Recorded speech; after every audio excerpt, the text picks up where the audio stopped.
한번 따라서 해봅시다. 큰 소리 말고 기도 많이 하라. 저희 교회 근처에 칼국수 맛집이 있다는 것 알고 계십니까? 뭐 화려하진 않은데 소박한 가운데 참 맛이 일품이라 저도 좀 편안하게 대접하는 외부 손님들이 오시면은 한 번쯤은 좀 가서 칼국수나 밀면을 그렇게 대접을 하곤 합니다. 근데 칼국수 맛집이긴 하지만 여름처럼 더운 날씨에는 칼국수보다는 가서 음식을 시켜보면은요, 밀면과, 저는 또 콩국수를 좋아하는데 그런 차가운 음식을 시키시는 분들이 제법 앉아 있어요. 근데 제가 아주 재밌는 장면을 좀 몇 번 봤습니다.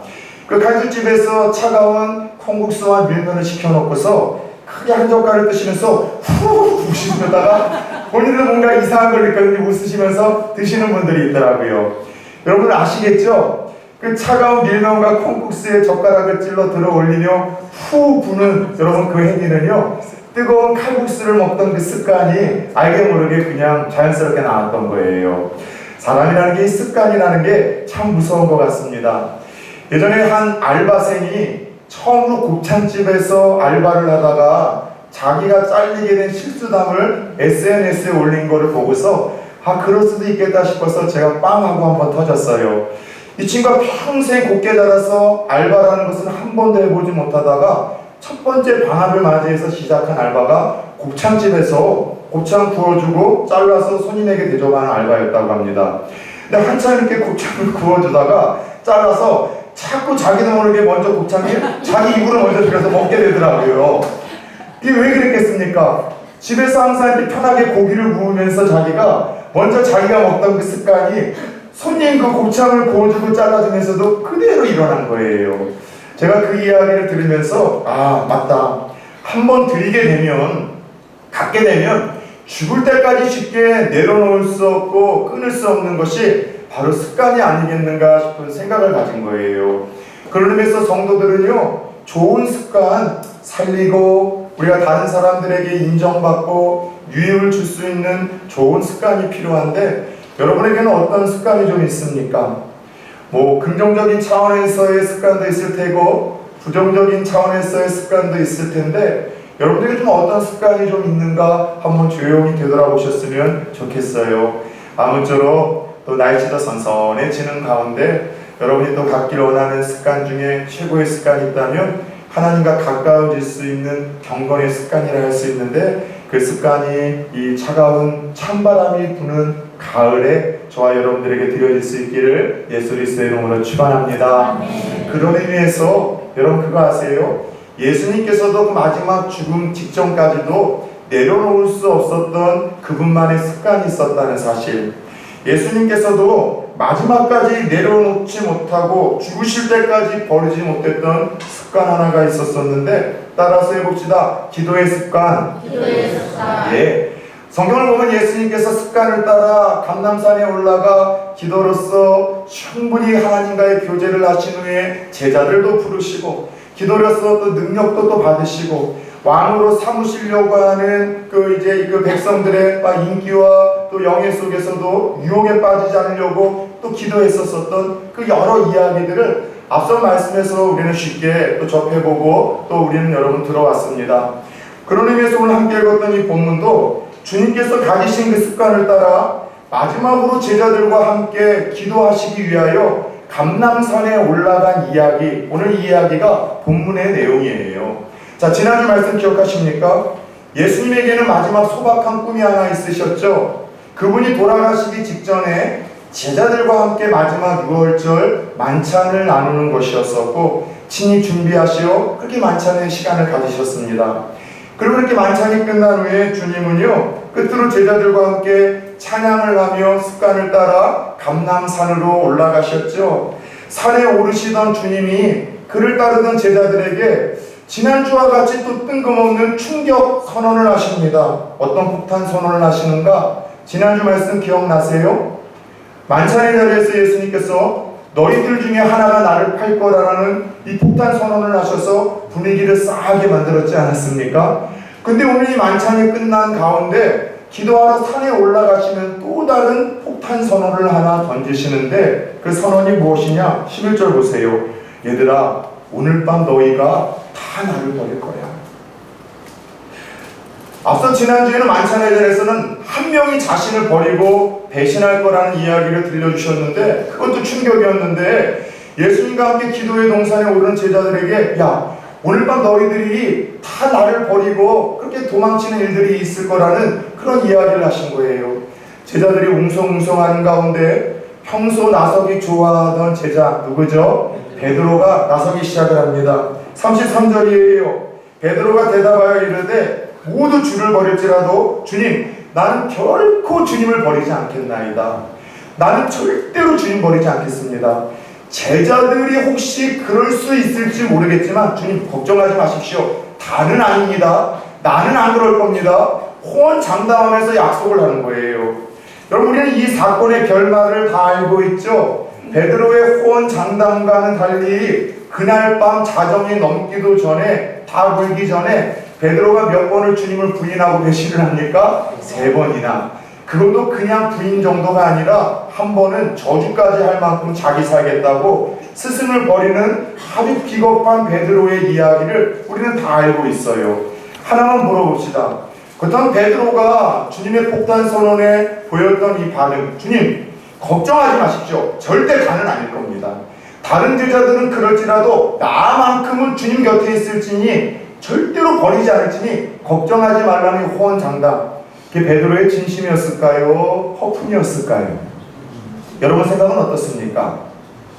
저는 이게 베드로의 진심이었다고 생각을 합니다. 그럼에도 불구하고 베드로는 다 물기 전 주님의 예언대로 3번이나 주님을 부인하고 또 그렇게 실패의 자리에 주저앉게 됩니다.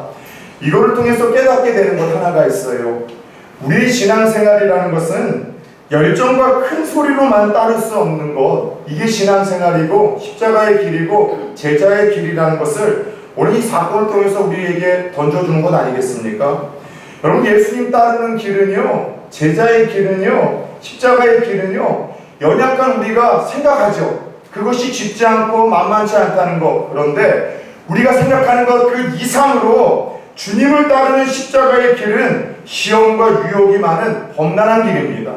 그리고 그 길을 따라가기에는 우리가 자각하는 것 이상으로 우리는요 정말로 연약하고 보잘것없는 자들이기에 열정과 확신만으로 쉽게 걸어갈 수 없는 것이 믿음의 길이요 제자의 길이요 십자가의 길이라는 거예요.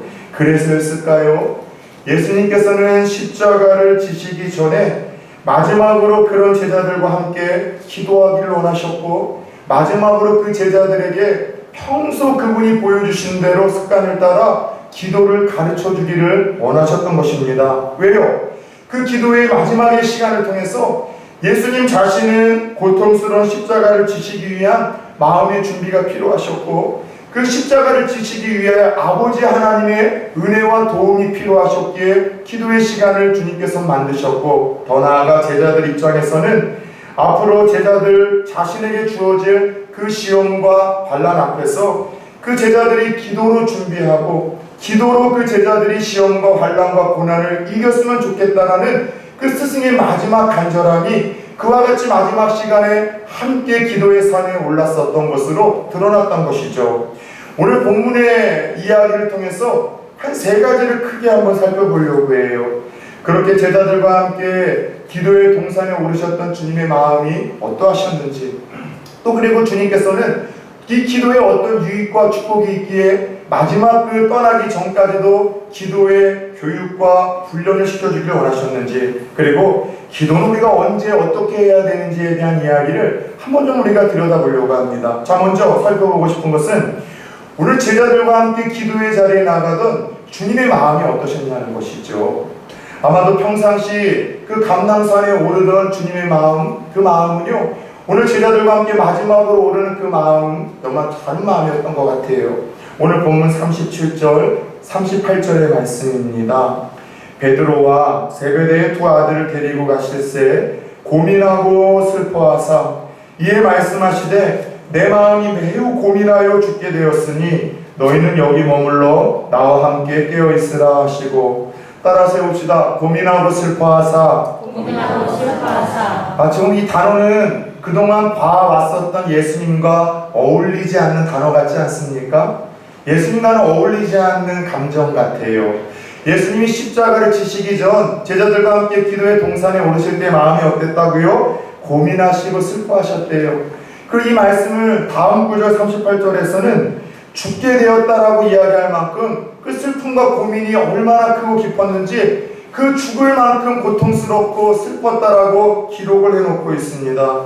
한마디로 주님은 우리가 여러분들 무서워하고 두려워하고 도망치고 싶어하는 그 마음 그대로 십자가를 직면하셨다는 거예요. 우리는 예수님이 십자가를 묵묵히 걸어가셨다는 말씀을 통해서 이런 생각 떠올리지 않습니까? 그분은 하나님이시기 때문에 십자가의 고난도 두렵지 않으셨을 것이고 고통도 묵묵하게 아무것도 아닐 거라는 것처럼 그렇게 지고 가셨을 거라고 생각했는데 오늘 마지막 십자가를 앞두고 기도의 동산에 오르시며 그분이 드러내신 감정을 보면은요, 그분은 우리의 생각과는 달리 우리가 느끼는 것처럼 슬픈 마음, 또 죽고 싶은 마음, 두려운 마음, 그 마음 그대로 가지고 십자가를 직면하셨다는 거예요. 예수님 우리와 똑같은 연약함, 똑같은 성정을 가지신 100%의 사람이었다는 것을 드러내는 장면이라 할 수 있죠. 근데 중요한 것은 그와 같은 연약함으로 똑같이 슬퍼하고 피하고 싶고 두려워하셨던 그 예수님이 뭘 선택하셨다고요? 도망가는 거나 낙심이나 포기가 아니라 기도를 선택하셨다는 것이죠. 여러분, 우리가 이 말씀을 통해서 살펴보는 것은 기도는 도대체 언제 해야 되는 것인지에 대해서 주님이 조금 두 번째 교훈을 하고 있는 것 같아요. 한 번만 물어봅시다. 기도는 언제 해야 됩니까? 쉬지 말고 기도해야죠. 항상 기도하라고 이야기하셨잖아요. 그래서 기도는 첫 번째, 쉬지 말고 항상 해야 되는 게 기도의 삶 아니겠습니까? 영적인 호흡이에요. 하지 않으면 여러분 건강한 것이 여러분들 문제가 아니라 죽습니다. 기도하지 않는 것은요, 영적인 좀비예요, 좀비. 살았다 하나 죽은 자라고 할 수 있죠. 여러분, 중요한 것은 항상 기도해야 되죠. 그래서 옛날에도 그 이야기 한번 했었잖아요. 제가 청년부 사역을 할 때 함께 돕던 전도사님 한 분이 지금 목사님이 되셨는데 기도의 시간을 얼마나 갖고 있느냐 이렇게 한 사람 한 사람에게 묻고 있을 때 다 쭈뼛쭈뼛 평상시 기도의 시간이 많지 않은 청년들이 부끄러워하는데 당당하게 자기는 6시간 이상 기도한다는 거예요. 순간 분위기가 그 분위기가 아닌데 전도사님이 무언가 태클을 거는 것 같아서 마음이 조금 불편한 가운데 그분이 웃으면서 얘기를 하더라고요. 자기의 6시간 이상의 기도는 저녁 때 잘 때 기도하다가 자다가 아침에 일어날 때 예수님의 이름으로 기도합니다 하면서 일어난대요. 그래서 그 이야기가 우스개 얘기긴 하지만 그래도 순수한 그 전도사님의 마음으로 항상 기도하려고 하는 마음가짐이 또 우스갯소리로 표현되어져서 작은 감동이 되었던 기억을 가지고 있습니다. 그런데 기도는 항상 또 늘 해야 되지만 오늘 주님께서 보여주신 이 본을 통해서 깨닫는 거는요, 기도를 해야 될 가장 중요한 타이밍이 있다면 슬픔의 때예요. 고난의 때예요. 내게 주어진 어떤 두려움 때문에 죽고 싶은 마음이 있을 때, 힘들 때, 그때 하나님은 우리를 기도의 자리로 초청하신다는 것을 잊지 마십시오. 여러분, 슬픔의 때에 성도들로서 뭘 하십니까? 두려움의 때에 뭘 선택을 하십니까? 죽고 싶을 때 왜 없어요? 예수님도 고민 때문에 여러분 죽고 싶은 마음이 있다고 한다면 오늘 우리야 성도들로서 죽고 싶을 때가 한두 번 아니겠습니까? 죽고 싶을 때, 슬플 때, 두려울 때, 실망이 될 때, 낙심이 될 때, 누군가에게 배신이 되어서 받아서 마음이 무너질 때 뭘 선택하십니까? 참 희한하게도 믿음의 선조들에게도 그렇게 죽고 싶을 만큼 절망스럽고 낙심스러운 상황이 있었지만 그들의 삶을 보면은요, 선택을 참 잘해요. 이사야도 나라 민족을 봐도 소망이 없고 사랑하는 친척 우시아 왕이 죽어서 마음이 다 무너졌을 때 그때 우시아는 하나님의 성전에 나아가 기도하다가 하나님을 만나게 됩니다. 한나도 자식이 없고 남편에게 또 이렇게 아픔을 경험할 때 다른 것이 아니라 하나님 앞에 나아가 울고 기도하다가 하나님의 은혜를 구하죠. 히스기야 왕이 앞으로도 몇 년 못 산다라는 시한부 사형 선고를 받았을 때 하나님 앞에 나아가 명벽 기도라고 합니다. 벽에 얼굴을 묻고 하나님 살려달라고 그렇게 눈물로 그 슬픔 속에서 두려움 속에서 기도하다가 15년 동안 병이 치료가 되어져서 생명을 연장받는 축복을 받죠. 슬픔의 때, 고민의 때, 죽고 싶을 만큼 여러분들 감당이 안 될 때 삶에 믿음의 선조들은 항상 선택을 잘하는데 성전으로 향하고 기도의 시간을 갖게 되더라는 것이죠. 오늘 예수님도 그래요. 시험이 찾아왔고 고민이 생겼고 그 슬픔 때문에 죽을 만큼 힘들고 두려우실 때 그분은 기도의 자리를 찾으셨습니다. 여러분, 슬픔에 대해 기도를 배우십시오. 그리고 기도로 버텨내셔야 됩니다. 두려움에 대해 기도를 배우셔야 돼요. 그리고 두려움에 대해 기도로 여러분 버텨내셔야 됩니다. 죽고 싶을 때에 그때 기도 배우는 거예요. 그리고 그때 여러분 기도로서 내가 살 소망을 가지고서 버텨내고 이겨내야 된다는 것을 주님의 몸소 지금 우리들에게 보여주고 있다는 것이죠. 중요한 것은 오늘 예수님이 이 고민과 슬픔 속에서 죽고 싶을 만큼 두려우실 때 그분은 기도의 자리를 선택하셨습니다. 그리고 그렇게 기도의 자리에 앉으셨을 때 하나님은 우리 예수님에게 그분의 뜻을 깨닫는 은혜를 경험하게 하셨어요. 아버지여, 나의 원대로 마옵시고 아버지의 원대로 하옵소서. 예수님은 어찌하든 그 십자가의 고통과 그 아픔의 길을 피할 수 있으면 하는 다른 방법으로라도 피하게 해달라고 기도를 했지만 기도할 때마다 어떤 은혜를 주셨어요? 그럼에도 불구하고 그 고난과 아픔이 있는 그 길을 걸어가는 것이 하나님의 뜻이요, 아버지의 뜻이요, 예수님이 오셨던 바로 그 길이라는 그것을 깨닫게 하셨다는 거예요. 더 나아가 예수님은 그 기도를 통하여 하나님의 뜻을 깨달았을 뿐만이 아니라 그 깨달은 뜻에 여러분들 담대하게 걸어가고 순종할 수 있는 힘과 능력을 경험하게 되십니다. 따라서 오늘 예수님이 이 두렵고 슬플 때 기도를 선택하시어 그 기도를 통하여 그분이 받으신 이 놀라운 은혜와 능력을 통해서 이 시대를 살아가는 우리들에게 왜 기도를 주님께서 부탁을 하시고 왜 마지막 순간까지도 기도의 자리로 제자들을 이끌어 주셨는지에 대한 그분의 본심과 의도를 알아차릴 수 있어요. 여러분, 기도의 유익은 무엇입니까? 슬프고 힘들고 고난스러울 때 술을 찾거나 세상을 찾거나 사람을 찾거나 주저하는 자들이 아니라 성전을 찾아 하나님의 옷자락을 붙드는 자들에게 주시는 첫 번째 유익은 여러분 하나님의 뜻을 깨닫게 하시는 거예요.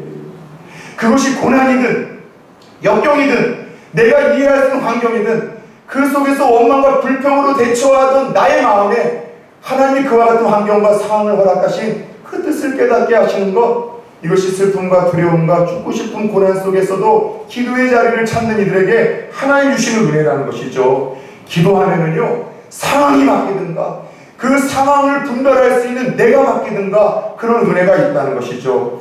두 번째 기도의 유익은요, 나를 향한 이해할 수 없는 현실에서 하나님의 뜻을 깨달을 뿐만이 아니라 내가 깨달은 하나님의 뜻에 순종할 수 있는 용기와 믿음을 주십니다. 여러분, 예배의 자리에서 우리는 하나님의 뜻을 깨닫고 돌아갈 때가 참 많아요. 여러분, 디모데후서 3장 16절 17절의 말씀처럼 여러분, 모든 성경은 성령의 감동으로 된 것으로 교훈과 책망과 바르게 함과 의로 교육하기에 유익하니 이는 하나님의 사람으로 온전케 하며 모든 선한 일 행할 능력을 갖추게 하려 함이니라. 말씀을 통해서 여러분 깨닫잖아요. 교훈, 이것이 하나님 뜻이구나, 내가 잘못 살았구나, 이렇게 살아야 되겠구나, 교훈을 깨달아요. 그 다음에는요, 책망이 있어요. 찔림을 통해서 내가 잘못 살았구나, 헛되이 살았구나, 엉뚱한 것에 내가 목숨을 걸고 엉뚱한 것에 붙들고 살았구나, 하나님이 찔림을 주세요. 바르게 함과 의로 교육한다는 것은 지속적으로 순종의 자리에 이끌도록 하나님 부담을 준다는 거예요. 밀어붙이신다는 거예요. 그런데 우리는 예배의 시간을 통해서 하나님 뜻을 깨달아요. 그런데 깨달은 그 뜻에 순종할 수 있는 용기가 없어서 오히려 예배의 자리에 은혜와 또 하나님의 사랑과 하나님의 뜻을 깨달으러 나왔지만 내게 주시는 깨닫게 하시는 하나님의 뜻에 순종하기에는 내가 가진 것을 권리를 내려놔야 되고 내가 안주함의 자리에서 좁은 길로 걸어가야 되고 무언가 내 자존심을 내려놔야 되고 뭔가 내가 즐겨하던 쾌락과 기쁨의 거리들을 내가 포기해야 된다는 두려움 때문에 하나님의 뜻을 깨달았지만 하나님의 뜻에 순종하지 못하고 무거운 마음으로 오히려 예배 자리를 떠날 때가 얼마나 많냐는 것이죠. 여러분, 잘 들으셔야 돼요.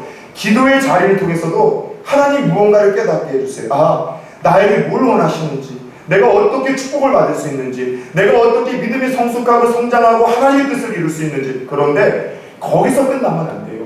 끊임없이 기도하면 주시는 복은 깨달은 하나님의 뜻에 순종할 수 있는 용기를 주시고 담대함을 주시고 여러분 의지를 주신다는 사실을 깨닫길 축원합니다.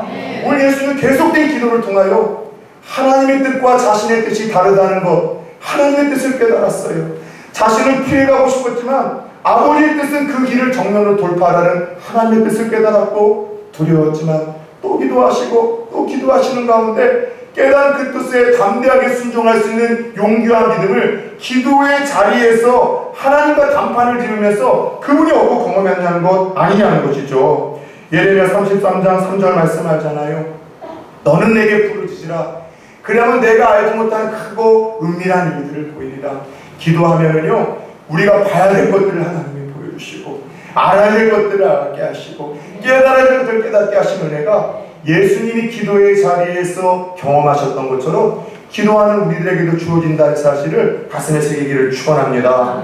특별히 오늘 예수님의 기도는 내가 원하는 대로 응답되는 것이 기도 응답이라고 생각하고 착각하고 살아가는 우리들에게 작은 도전을 줘요. 우리는 기도 응답을 내가 원하고 내가 바라는 대로 하나님이 이루어 주시는 것을 기도 응답이라고 하잖아요. 아니에요. 기도 응답은요, 하나님의 뜻을 깨닫는 거예요. 하나님의 뜻을 알게 되는 거예요. 오늘 우리들의 기도는 좀 어떻습니까?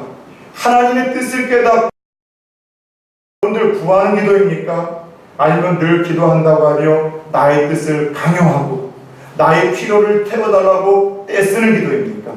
하나님의 뜻과는 전혀 무관하지만 내 강요와 내 필요를 하나님이 채워주지 않을 때는 얼마든지 하나님 앞에 여러분들 영적으로 삐쳐가지고서 그분 앞에서 돌아서는 모습이 나의 기도, 나의 뜻, 나의 필요를 강구하는 우리의 모습으로 드러나진 않냐는 것이죠.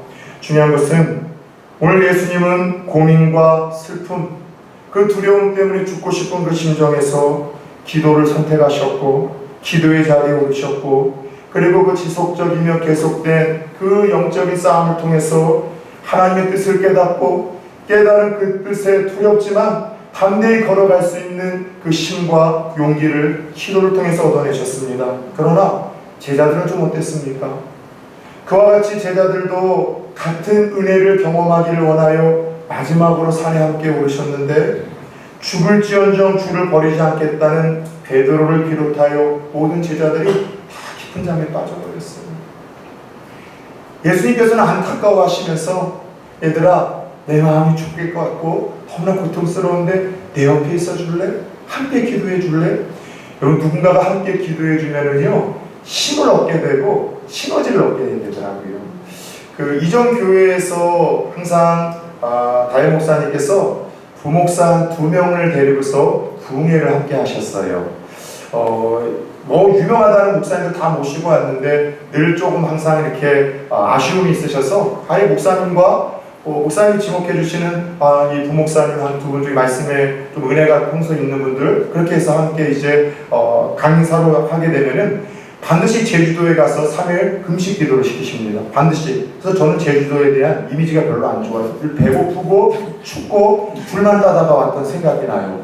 그래서 밤에는 항상 비가 오든 눈이 오든, 눈은 안 와요 대부분. 비가 오면은요, 무조건 귤밭으로 가가지고서 산이 별로 없으니까 귤밭으로 가서 기도를 하는데 이게 되게 의지시해요. 섬 쪽은 뭔가 영적인 이 분위기가 조금 이제 그 악한 영들의 세력들이 기도하시는 분들은 좀 느끼는데 더 좀 심해요. 그래서 되게 막 무섭고 막 그런 생각이 들 때 힘이 날 때가 있어요. 멀지 이것서 흩어졌어도 누군가가 주여! 지도 무섭니까? 그게 소리 지르는 거예요. 그걸 여기서 나도 있다고 해서 주여! 서로 막 하다가 내 혼자 아니지. 제법 멀기는 하지만 누군가가 여기서 함께 기도하니까 괜찮다. 용기가 생기고 믿음이 생기는 거예요. 예수님 그 슬픔과 고민과 죽고 싶을 만큼 두려울 때 그 제자들이 함께 기도하시며 힘을 얻기를 바랬는데 제자들은 깊은 잠에 빠져버렸어요. 주님이 오셔서 깨우고 또 깨워도 깊은 잠에 빠져버렸습니다. 주님이 이런 안타까운 이야기를 하시죠. 너희가 나와 함께 1시간도 깨어 있을 수 없더냐? 시험에 들지 않게 깨어 기도하라. 마음에는 온이로되 육신이 약하도다. 따라서 해봅시다. 시험에 들지 않게 깨어 기도하라. 베드로가 큰 소리 칠 때 다른 복음서를 보면은요, 주님이 그때 그 이야기를 또 한 번 해주세요. 베드로야, 사탄이 너를 밀가무리듯 너를 유혹하고 너를 공격할 건데 그때 시험에 들지 않고 유혹에 넘어가지 않기 위해서 지금서부터 기도해야 된다. 기도로 시험을 이기라고 그때도 이야기를 하셨고, 마지막에 산에 오르셔도 몇 번을 제자들을 깨우시면서 이야기를 했지만 이 베드로와 제자들은 깊은 잠에 빠져버렸습니다. 나도 혹시 깨어 기도해야 될 중요한 때에 오늘 주님께서 함께 기도하자라고 그렇게 간곡히 부탁하는 때에 오늘 제자들처럼 베드로처럼 주님 보실 때 영적인 깊은 잠을 혹시 자고 있으신 분들은 없으십니까? 결국 예수님께서는 그 기도를 통하여 슬픔과 고민, 그분이 가지고 있는 두려움의 문제를 뛰어넘으신 반면에 제자들은 큰 소리를 쳤지만은 확신을 가졌지만 열정을 가지고 선포했지만 주님을 부인하고 저주하고 도망치는 실패를 맛보게 됩니다. 분명한 것은 우리도 베드로와 같아요. 그 무엇 하나 우리의 신앙과 믿음 호언장담해서는 안 된다니까요. 지난주 나는 아니죠. 그렇게 여러분들 이야기했었던 그 제자들 가룟 유다 그 이야기를 들으면 저는 두렵다고 했잖아요. 3년 동안 주님과 동고동락하며 최고의 말씀을 듣고 훈련을 들었던 그 가룟 유다도 넘어질 수 있다면 저 같은 연약한 목사는 헐벗은 잠정으로 실패할 수 있는 그런 여러분 대상자 아니겠습니까? 오늘 마찬가지예요. 내가 매일 큰 소리 쳐도 주님 사랑하겠다, 주님 따르겠다, 신앙이 이런 길이고 참 믿음이란 이런 것이다, 하나님의 뜻은 이런 것이다, 매번 수도 없이 큰 소리를 쳐도요 기도의 삶이 없다면 우리는 늘 넘어질 수 있고 쓰러질 수밖에 없는 잠정적 베드로와 실패자가 될 수 있다는 이 여러분들 조금 불편한 진실 앞에 오늘 이 새벽 죄송한데 아침에 좀 네가 좀 와주셨으면 좋겠어요. 큰 소리치고 장담하기보다는 누군가의 실패를 쉽게 정죄하기보다는 우리는 기도의 삶을 주님 부탁대로 회복해야 될 때예요. 모든 질병이 감기에서부터 비롯되고 시작되는 것처럼 성도들에게 찾아오는 모든 문제는 기도의 부재에서 시작됩니다. 그래서 주님은 그 마지막 순간에도 제자들과 함께 기도하기를 원하셨고 기도를 가르쳐주며 그들을 떠나기를 원하셨던 것이죠. 요즘에 우리 환경을 한번 냉철하고 객관적인 자리에서 뒤돌아봅시다. 무엇 하나 안정적인 것이 있고 확신할 수 있는 것이 있겠습니까? 나라, 정치, 경제, 안보 무엇 하나 확신할 수 있어요.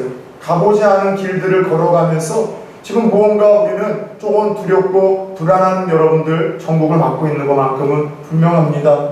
여러분 우리의 자녀들을 한번 보십시오. 자신의 미래를 한번 보십시오. 가정을 보십시오. 무엇 하나 확신하고 큰 소리 칠 수 없는 것이 요즘 우리들이 처한 모든 여러분 삶의 연주소 아니겠습니까? 무엇 하나 큰 소리 칠 수 있는 것이 없고 살아가면 살아갈수록 예수를 믿어도 슬픔이 찾아오고 고민이 찾아오고 때로는 죽고 싶은 두려운 마음이 찾아올 때 여러분 성도들로서 어떻게 살아야 되겠습니까? 뭘 하시겠습니까? 세상 사람들처럼 술을 찾아 나서시겠습니까? 사람을 찾아 나서시겠습니까? 아니면 그 자리에 주저앉고 포기해버리시겠습니까? 막연한 희망과 긍정을 선포해야 된다고요? 예! 부정적으로 삶을 대하는 것보다 여러분 긍정과 희망과 여러분 소망의 메시지를 선포하는 건 더 좋겠죠? 그러나 이럴 때 성도들은 다른 것 없어요. 오늘 주님이 오고 가는 세대에서 이야기해 주신 것처럼 기도를 회복해야 됩니다. 기도하는 사람들이 되어야 됩니다. 무릎 꿇어야 됩니다. 그래야 마지막 때 혼미하고 혼탁한 세상 속에서 무엇이 하나님의 뜻인지를 분별할 수 있어요. 무엇이 하나님의 뜻인지를 분별할 수 있어요. 그리고 깨달은 그 뜻에 유혹과 시험이 있어도 걸어가는 담대한 용기와 믿음이 기도하는 자에게 주어지고 그리고 오늘 주님께서 주신 말씀처럼 기도의 마지막 유혹은요 시험으로부터 우리를 건져주는 거예요. 이 말은 시험에 들지 않도록 깨어 기도하라는 이 말씀은 우리가 반대로 기도하지 아니하면은요 쉽게 넘어질 수 있고 기도 안 하면 쉽게 유혹을 받을 수 있고 기도 안 하면 쉽게 여러분 우리가 흔들릴 수 있고 기도 안 하면은요 우리가 고민스러운 문제와 염려스러운 문제가 낙심스러운 문제 속에서 우리가 헤어나오지 못할 수 있다는 그 말씀 아니겠냐는 거죠. 예수님은 고민과 슬픔 속에서 기도하심으로 이와 같은 기도의 능력을 마지막 순간에 경험했지만 여러분 제자들은 실패하고 말았습니다. 기도하지 않아도 되실 분이 평생의 기도의 본을 보이시고 마지막 죽으러 가시는 그 고통스러운 순간까지도 제자들과 함께 기도를 가르치시고 본을 보이셨다면 여러분 연약한 우리들에게는 이 기도의 삶이 무엇 하나 확신할 수 없는 이 시대 속에서 얼마나 필요한 영적인 생활, 경건의 습관이 되어질 수 있겠냐는 것이죠. 매일 큰 소리 쳐도 안 되는 이유 할 수 있다 확신하고 긍정을 선포해도 안 되는 이유는, 내가 쉽게 시험에 드는 이유는, 쉽게 실패를 하는 이유는, 주어진 환경 속에서 건방지게 쉽게 낙심하고 포기하는 이유는 깨어 기도하지 않기 때문이라고 오늘 이 불편한 진실을 우리들에게 선포하십니다.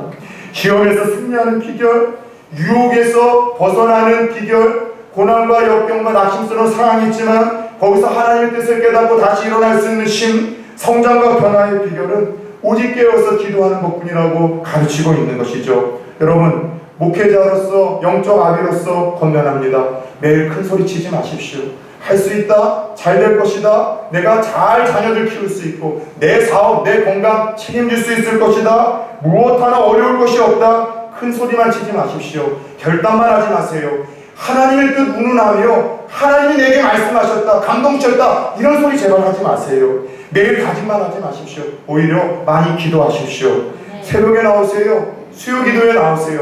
저희 교회는 초대 기도에 여러분 없습니다. 그러나 다시 한번 우리 홍춘희 권사님 그리고 배소수 집사님만큼 가깝지 않으신 분들이야 가정에서 재단을 쌓으시고, 여러분 직장에서 학교에서 재단을 쌓지만 홍춘희 권사님, 배소수 집사님은 여러분 수요 기도회 때마다 나오십시오. 여러분 직분자이십니까? 신앙생활 열정과 큰 소리가 아니라 기도로 하는 거예요. 잘 들으세요. 신앙생활은 머리와 지식이 아니라 무릎으로 하는 것입니다. 기도 없이 큰 소리 치면은요 원망만 해요, 불평만 해요, 비난만 해요, 자기 주장과 고집만 부립니다. 기도 없이 말하면, 기도 없이 일하면 타이밍이 어그러집니다. 기도하면서 일하면 하나님이 만나야 될 사람들을 적당한 시간에 만나게 하시고, 피해가야 될 이들을 적당하게 타임을 통해서 피해가게 하시고 허락하여 주십니다. 제발 큰 소리 치지 말고 말 많이 하는, 하나님의 뜻 운운하며 하나님 신앙 좋은 것처럼 이야기하는 그런 성도가 아니라 기도 많이 하는 직분자가 되십시오. 수요일마다 저는 우리 진석보 집사님, 김순난 또 집사님, 그리고 또 사랑하는 우리 오하경 집사님, 또 우리 김미래 집사님, 여러 성도들 나와서 기도하는 것 때문에 얼마나 감동받는지 몰라요. 큰 소리 치지 마세요. 직분자들 기도하십시오. 여러분들 좋은 엄마 아빠 되기 위해서 큰 소리 치지 마세요. 바른 말 많이 한다고 해서 애들 안 바뀌어요. 잔소리 많이 한다고 해서 애들 절대로 안 바뀌어요. 여러분 큰 소리, 잔소리 많이 하는 여러분 엄마 아빠가 아니라 기도 많이 하는 엄마 아빠가 되십시오. 손주 손녀들, 여러분 세상에 재산 물려준다고요? 다 흩어져요. 3대 못 가요. 손주 손녀들에게 다른 재산이 아니라 기도 많이 해주는 여러분 할아버지 할머니 되십시오. 그것이 내가 살고 내 자녀가 살고 가정이 살고 이 나라와 이 민족이 살고 우리 교회가 사는 길입니다. 지난주 오후에 나오셨던 분들은 아마 그 예와 들으셨죠? 지지난주 주일 저녁에 한 청년이 저에게 긴급 기도 제목에 문자를 보내줬었다는 것. 아빠가 심장마비로 쓰러져서 중환자실에 입원했는데 하나님 은혜로 좀 치료해달라고 기도해달라는 요청이 있었어요. 그 아빠는요, 여러분 검도 관장님이었었습니다. 50대 후반으로서 자기도 정말 건강하셨던 분이고 TV에도 몇 번 나오셨어요. 칼로스 여러분들이 진짜 집단을 막 내시기도 하고 다른 사람 건강을 책임지시던 분인데 본인 심장마비로 그렇게 쓰러지셨고 결국 못 일어나셨어요. 여러분 우리의 건강 큰 소리 친다고요? 확신한다고요? 칠 수 없어요. 하나님 오늘이라도 이제 그만 오라 하면은 다 내려놓고 갈 수밖에 없는 것이 우리네 인생이에요.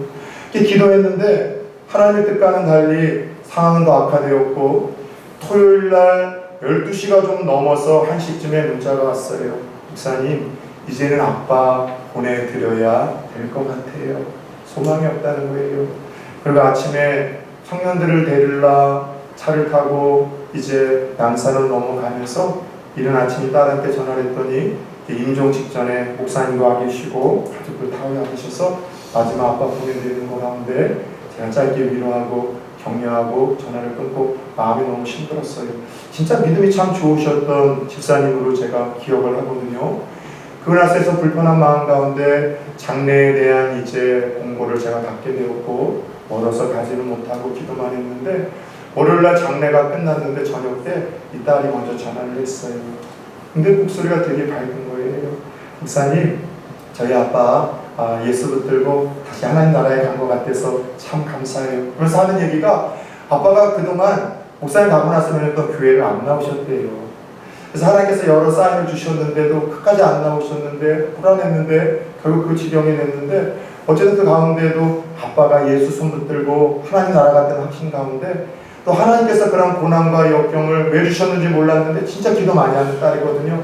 하나님 주시는 가운데 자기에게 깨닫게 하시는 것이 있어서 아빠 보내드리고 나서도 자기 마음에 평안이 있고 기쁨이 있고 이렇게 보내드린 그날 오히려 저를 목사님 그때 많이 힘들 때 무거운 마음으로 기도 요청을 했는데 목사님 걱정하실 것 같아서 고맙다라고 먼저 저에게 전화를 준 거예요. 그래서 목사님 다음 주 꼭 가서 좀 제가 만나 뵙고 예배드리고 인사 좀 하려고요. 그러면서 그 아빠를 위해서 갑자기 넘어진 그 고난 속에서도 하나님 뜻을 깨닫고 기도했지만 하나님께서 그렇게 그 아버지를 데려가시고 떠난 그 빈자리에서도 절망과 낙심과 슬픔이 아니라 인생이 경험할 수 있는 최고의 슬픔, 죽고 싶을 만큼 고통스러운 여러분들 고난이 있다면 사랑하는 이를 먼저 떠나보내는 것 아니겠습니까?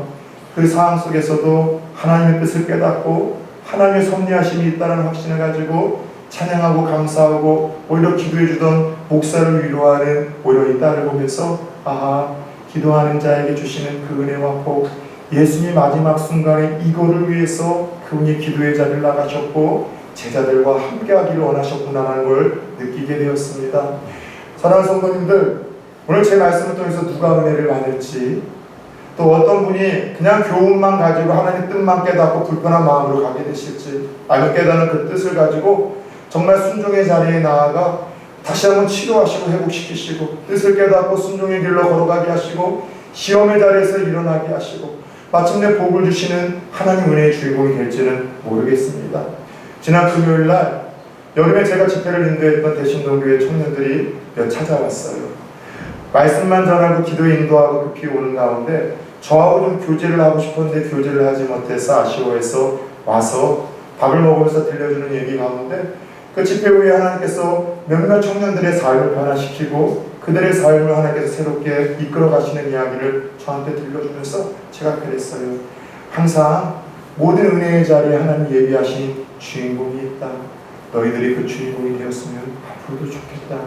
우리 성도님들 중에 단 한 분이라도 오늘 이 마지막 순간에 무엇 하나 확신할 수 없는 이 불투명한 시대에 두려움의 시대에 슬픔 많은 시대에 때로는 죽고 싶다라는 생각으로 삶의 희망을 다 내려놓고 싶은 마음이 있다면 다시 십자가를 붙드십시오. 은혜의 보좌 앞에 나와 여러분 예수 그리스도의 옷자락을 붙드십시오.